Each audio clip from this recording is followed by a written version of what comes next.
विश्व राजनीति कसले चलाउँछ भन्दाखेरि ग्लोबल सुपर इलाइटहरूको कुरा बुझ्नुपर्छ। सुपर इलाइटहरूको कुरा बुझ्दै जाँदा भ्याटिकन सिटीभित्र पुग्नुपर्ने हुन्छ।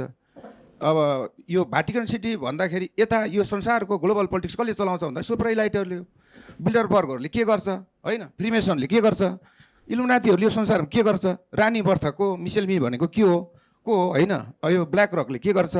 ग्लोबल पोलिटिक्स मध्येमा अब एलायन्सतिर छुट्याइदिनु पऱ्यो है। मैले दुईवटा छुट्याइदिएँ, एउटा इस्टर्न पूर्वीय उत्तर कोरिया रसिया र चाइना एकातिर, बाँकी अमेरिकाको दादागिरी, धेरै ठुलो कुरा गर्नै पर्दैन होइन। त्यो अब युरोप त कमजोर भयो किनभने तिनीहरूको इकोनोमिक क्राइसिस भइसकेको छ नि अहिले चाहिँ। ब्रिटिसहरू जर्मनहरू फ्रान्सहरू त कमजोर छ, तिनीहरू यु गरे नि केही हुनेवाला छैन, सेन्जेन बनायो नि केही हुनेवाला छैन, नेचुरल रिसोर्स छैन, टेक्नोलोजी नि विक हुँदै गयो, त्यस कारणले युरोप कमजोर छ।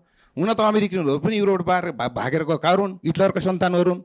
ब्रिटिसले संसारभरि साम्राज्य जमायो, ब्रिटिसले जति दादागिरी जमायो सदियौँसम्ममा त्यो दादागिरी अहिले अमेरिकाले लिइरहेछ। अमेरिकनहरू ब्रिटिसको माइग्रेसन भएर गएको भतुवाहरू हुन्।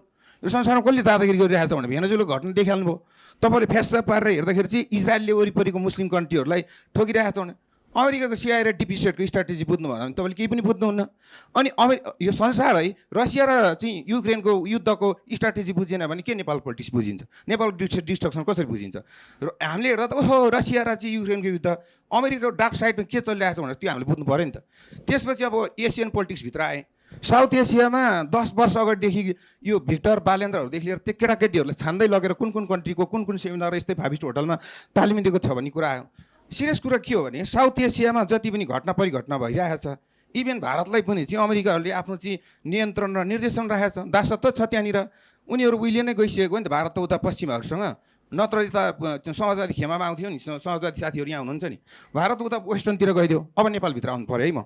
साउथ एसियामा यो श्रीलङ्का बङ्गलादेश लगायत जति पनि घटनाहरू भइरहेछ यो एउटै प्रोग्राममा सहभागी भएको थियो नि, जेएनजी कि फेन्जी भन्छ नि भाइ बहिनीहरू कोही छ यहाँ। यी सबै घटनाहरू बुझेर मात्रै नेपालको त्यत्रो दर्दना घटना कुरो बुझ्नु पऱ्यो। त्यो दर्दना घटना बुझिसकेपछि म नेपालभित्र आइपुगेँ साथी हो। नेपालभित्र आइसकेपछि 2007 सालदेखिको चाहिँ अहिलेसम्मको सम्पूर्ण राजनीतिक घटनाहरू यो देशको शक्तिले घटाएको हो र। 22 घटना आइसकेपछि यो देशका राजनीतिक पार्टी भन्ने मान्छेहरू कोबाट परिचालित छ, सिआइए र अनि डलर र भारू खाएर युएन खाइकन कुन कुन पार्टी परिचालित छ, नेपाल सरकार कसले गिराउँछ र कसले स्थापित गर्छ भन्ने कुराको विषयमा त मलाई त राम्रो जानकारी छ। यहाँ जति ठुलो पल्टी पनि मलाई त कि 2 करोड केही पनि लाग्दैन। यो देशले खत्तम बनाइसकेको छ। यो देशभित्र सेनाको विश्वास छ र सेना के हेरेर बसेको छ, यो देशको प्रहरीहरू के हेरेर बसेको छ, यहाँहरूको जासुस के हेरेर बसेको छ। मदन भनेको हत्या हुँदैछ भने पहिल्यै थाहा रहेछ, यो कुरा मलाई थाहा छ नि त। राजा बराज परिवार हत्या हुने बेलामा यहाँको 3-3वटा सिआइबी भन्ने छ नि, यिनीहरूले के हेरेर बस्यो, यो देशको सुरक्षा गरेको छ यिनीहरूले। यो देशको संयन्त्रको कुरा गर्दा व्यवस्थापिक न्यायपालिका 3टै यी सबै भिकी बिकाउ साथीहरू छन्, राजदूतहरू सबै बिबिकाउ छन्। यहाँ आइजिबी साइजी भन्ने साथीले मसँग फुर्ती नगर्नुहोस् है। तपाईँहरू सबलाई कसले प्रमोसन के गर्दछ भने मलाई चाहिँ राम्रोसँग थाहा छ। सोझा सिधा जनताको ठाउँमा जति फुर्ती गरे नि मेरो ठाउँमा चाहिँ गर्नु। मलाई किन यो म किन भनिरहेको छु भने मेरो जीवनको महान 2-3वटा शब्द भन्न चाहन्छु। सृष्टि, मातृभूमि र आमाभन्दा पवित्र महान शब्दहरू केही पनि छैन। तपाईँहरूसँग मलाई यो प्रजातन्त्रको धाग नलाउनुहोस् है। प्रजातन्त्र भनेको मेरो दृष्टिकोणमा यो के भन्छ सामन्ती र कि तानाशाहीहरूसँग मागेको जनताको अधिकारको भिख हो। तर संसारमा ह्युम्यानिटी हुनुपर्छ नि, ह्युम्यानिटीसँग त्यो 2 करोड प्रजातन्त्रको फुर्ती नगर्नुहोस्। मतलब नेपाली जनताको गिरीभित्रमा कस्तो कुरा इनपुट गरेको छ, यहाँको एजुकेसन, रिलिजन देखेर धर्म कुरा गर्नु छ। वैदिक विज्ञान कहाँ गयो, वैदिक आध्यात्म कहाँ गयो, 4 वेद कता गयो, 108वटा उपनिषद कहाँ छ, अनि महाभारत कहाँ छ, 18 पुराण उपपुराण कहाँ छ, बुद्धको त्रिपिटक कहाँ छ, यहाँको हाम्रो 5वटा सिभिलाइजेसन कहाँ छ अरे, कहाँ पढाएको छ अरे। हिमवत खण्डको सिभिलाइजेसन र चाहिँ तपाईँको यो महाभारत खण्डको सिभिलाइजेसनको पढेको छ भाइ बहिनीहरूले राजनीतिको कुरा गर्ने मसँग चाहिँ नगर्नुहोस्। यो देशलाई जति लुच्यो, जति धोका दिनुभयो हेर्नुहोस्। अब यहाँभन्दा उता यहाँ कुनै पनि विदेशी एजेन्टहरूले 5 स्टार होटलमा चाहिँ टन नबाहिरबाट पैसा लगाएर फन्डिङ गरेको छ भने म गलत ठाउँमा आइपुगेँ हो। मलाई चाहिँदैन विदेशी फन्ड बढाएको, विदेशी कुनै पनि शक्तिद्वारा परिचालित कुनै पनि मान्छे भने त त्यो नै मेरो जीवनको सबभन्दा ठुलो शत्रु चाहिँ भनेको। तागत छ मातृभूमिको उद्धार गर्ने, तागत छ एक ठाउँमा आऊ। यहाँ कोहीप्रति विश्वास हरेको छ, मातृत्व लुकिटिएको छ, देशको सुरक्षा छैन, शान्ति छैन, विकास त परको कुरा हो। देश कसरी जोगाउने, यो देशभित्रको जनता कसरी जोगाउने। टिकाराम सरले अघि भन्नुभएको छ केही महत्त्वपूर्ण भए अलिकति एक्सटेन्ड गर्नु भन्नुभएको छ। यो महत्त्वपूर्ण होइन भने अरू के महत्त्वपूर्ण कुरा हो। यो होइन भने यहाँ बोल्नु पाउँदिनँ भने किन बोलाउनु भएको मलाई। तपाईँहरूले पनि अब आम सञ्चार माध्यममा काम गर्नुहुन्छ, त्यो जनमत चाहिँ बनाउनुपर्छ र त्यसमा जुन पक्ष हावी भएर जान्छ त्यही अनुसारको संविधान बन्छ। जुन वैचारिक पक्ष हावी भएर जान्छ त्यही अनुसारको संविधान बन्छ। प्रणालीहरूमा पनि सुधार हुन्छ, तर राष्ट्रको सर्वोपरि हितलाई ध्यानमा राखेर हुन्छ, देशमाथि हुन्छ। संविधान र प्रणालीभन्दा माथि चाहिँ देश हुन्छ। यो प्रणाली र तपाईँको चाहिँ संविधानको अगाडि देशलाई नोक्सान हुने गरी कोही पनि सती जान चाहिँ सक्दैन, पाउँदैन। अन्य देशका मिडियाहरू राष्ट्रका पक्षमा बोल्छन्, राष्ट्रका पक्षमा तर्क गर्छन् र विदेशीहरूको आक्रमण हमला छ भनेदेखि त्यसलाई खण्डन गर्छन्, मण्डन गर्छन्। राष्ट्रका पक्षमा विभिन्न नेताहरूदेखि लिएर विभिन्न तहका क्षेत्रका नेताहरू, राजनीतिक क्षेत्रका, सामाजिक सांस्कृतिक क्षेत्रका, आर्थिक क्षेत्रका विभिन्न क्षेत्रका नेताहरू र प्राज्ञ व्यक्तित्वहरू, ऐतिहासिक व्यक्तित्वहरूका मननीय चिन्तनहरूलाई, विचारहरूलाई प्रसारण गर्छन्। त्यसपछि राष्ट्रिय एकताको एउटा सन्देश दिन्छन् र एकताको एउटा दिशा निर्दिष्ट गराउँछन्। तर हाम्रा मिडियाहरू राष्ट्रियतालाई खण्डित गर्न, व्यक्तित्व बन्दै गएको छ राष्ट्रमा कुनै नेताको भनेदेखि, चाहे त्यो राजनीतिक क्षेत्रको होस् चाहे अन्य क्षेत्रको, त्यसलाई कसरी खण्डित गर्ने, कसरी मण्डित गर्ने, कसरी त्यसलाई स्खलित गराउने विभिन्न तरिकाले त्यो किसिमको आक्रमण हुँदै आएको छ। यो हेर्ने हो भनेदेखि विगतदेखि नै यो कुरो देखिन्छ। त्यसकारणले राष्ट्रको यो सङ्कटको समाधान सबभन्दा पहिला छातीमा हात राखेर यो मातृभूमि, यो देशप्रति हाम्रो आस्था छ कि छैन? देश जल्दा जब मानिसहरू तुच्छ कुरालाई लिएर कुनै व्यक्तिलाई, कुनै पदधारी व्यक्तिलाई औँल्याएर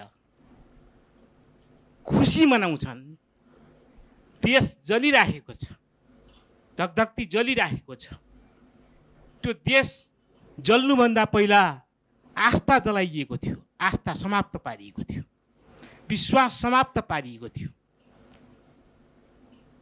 सम्पूर्ण कुरा स्खलित गरिएको थियो। त्यससँगै देश जलाइयो।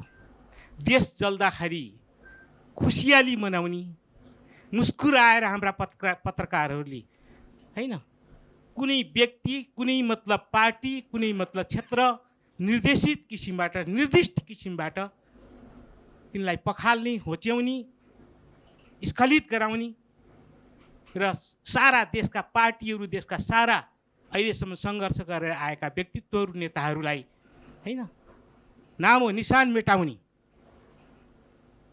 त्यो किसिमको मतलब प्रपञ्च रचिन्छ र बडो खुसियाली, बडो मुस्कानको साथमा हामीले यो देशलाई खरानी पारियो भनेर हामी मतलब मुस्कुराउँछौँ। त्यति बेला त्यो मुस्कुराएको गन्दै आत्मालाई, मनलाई के भन्ने? त्यो बिकेको मन हो।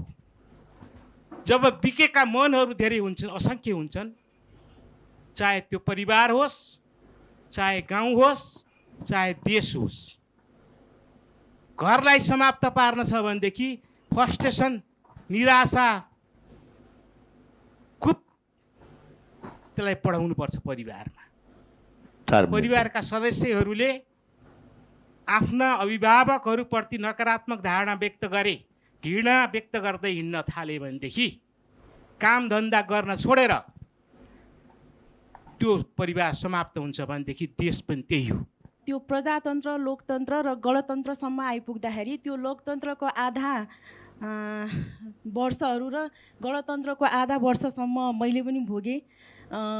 त्यसमा अब केही सही, केही गलत, केही राम्रा, केही नराम्राहरू धेरै भयो होला। अब यहाँ कहाँ कति कसले कसरी कमजोरीहरू गर्दै आए र हामीले त्यो अनुसार भोग्यौँ। सर्वसाधारण नागरिकको हैसियतले त्यो आफ्नो ठाउँमा छ। विचार विमर्शहरू हजुरहरू जस्तो मूर्धन्य व्यक्तित्वहरूबाट आउँदै जाला। हामी त त्यसमा अलिकति देशप्रेमी भएको भएर साथ समर्थन दिने मात्रै हो। र अन्तिममा मैले के भन्न चाहेँ भन्दाखेरि श्री 5 बडा महाराज धीराज पृथ्वीनारायण शाहले आर्जेको यो नेपाल भूमि होइन, उहाँले चाहिँ नि दिव्य उपदेशहरू दिनुभयो। सबैले पृथ्वीनारायण शाहलाई आफ्नो ढङ्गबाट जसरी व्याख्या विश्लेषण, जसरी जुन व्यक्तित्वको हिसाबले चिने पनि म एउटा मगरको चेली भएको कारणले चाहिँ पृथ्वीनारायण शाहलाई गोरख अंश अवतार भन्छु, जसले नेपाल देशमा मानवको चोला लिएर नेपाल एकीकरणको लागि जन्म लिनुभयो र उहाँमा त्यो चेतना थियो जुन एकदमै अब्बल श्रेणीको थियो। म चाहिँ उहाँले दिनुभएका जुन दिव्य उपदेशहरू छ, जसलाई अहिले हामी पृथ्वी पथ भन्छौँ, त्यो पृथ्वी पथ आफैमा पृथ्वीनारायण शाहको मुखार बिन्दुबाट गोरखनाथले दिनुभएका दिव्यवाणी हो र अहिलेको परिस्थितिमा हामी सबैजना नेपाली नागरिकहरू, देशप्रेमीहरू, राजाप्रेमी, गणतन्त्रप्रेमी सबैले आफ्नो स्वार्थ आफ्नो ठाउँमा होला, तर त्यो गोरखवाणी दिव्य उपदेशहरूलाई आत्मसात गर्नुपर्ने जरुरी मैले देखेको छु।